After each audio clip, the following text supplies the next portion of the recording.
tidak boleh ada perasaan dengki. Tidak boleh ada perasaan dengki kepada siapapun dalam hal apapun kecuali pada dua perkara. Kalau dua perkara ini boleh kita hasad, boleh kita dengki.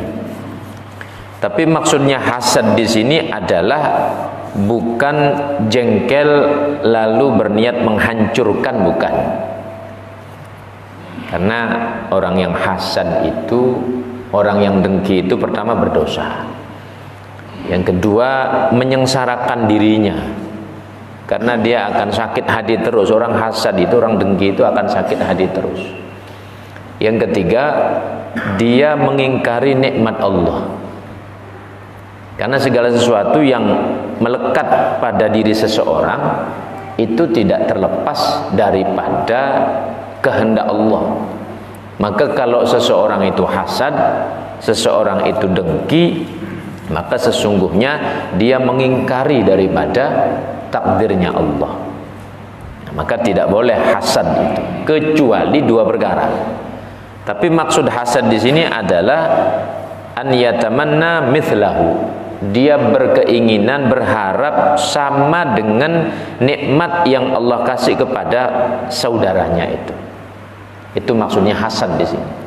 Bukan hasad untuk menghancurkan, menjatuhkan, bukan ya. Nah. Yang pertama yang diperbolehkan, rajulun atahullahu malan. Seseorang yang Allah anugerahkan harta yang berlimpah. Dikasih harta yang banyak.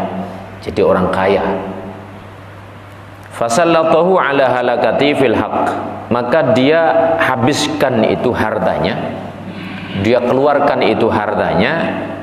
Dia tasarrufkan itu hartanya dalam perkara yang benar. Suka nyumbang, suka bantu di mana-mana.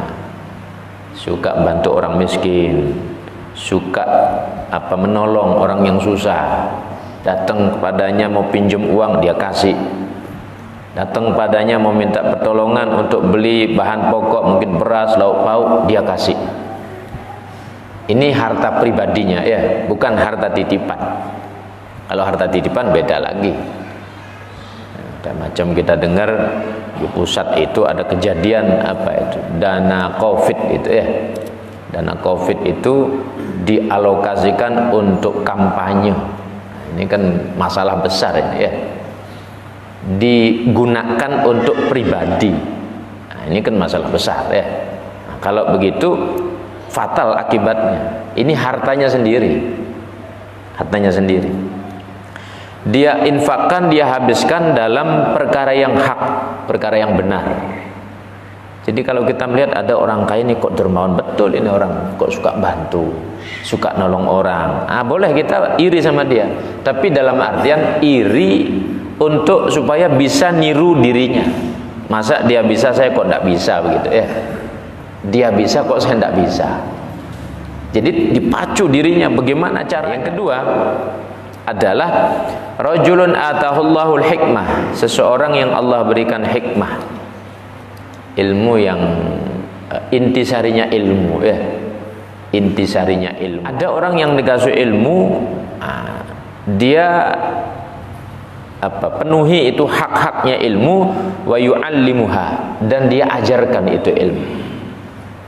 Boleh orang iri pada orang berilmu, boleh. Cuman irinya bagaimana maksudnya? Ini orang kok bisa, dia punya ilmu begitu, saya kok tidak bisa. Dia kok bisa menguasai seperti itu, saya kok tidak bisa. Boleh orang iri begitu. Cuman irinya ya tentu dibarengi dengan proses belajar ya. Nah, ini orang kok dia terkenal banyak ilmu, santet saja sekalian. Nah, kalau begitu itu iri yang jelek ya. Iri yang jelek seperti itu. Ini orang terkenal kok dia bisa begini, bisa begitu. Tanya hukum ini dia tahu, tanya hukum itu dia tahu. Dari mana dia bisa dapatkan itu? Ya tidak usah bertanya, orang pasti belajar ya. Kan tidak ada tiba-tiba lahir dia jadi orang alim, kan tidak ada. Tidak ada manusia itu lahir langsung jadi alim, tidak ada ya. Semua ada proses belajar. Semua ada proses belajar. Kalau ada orang seperti itu, maka boleh orang iri, tapi iri dalam artian bagaimana supaya bisa seperti dirinya.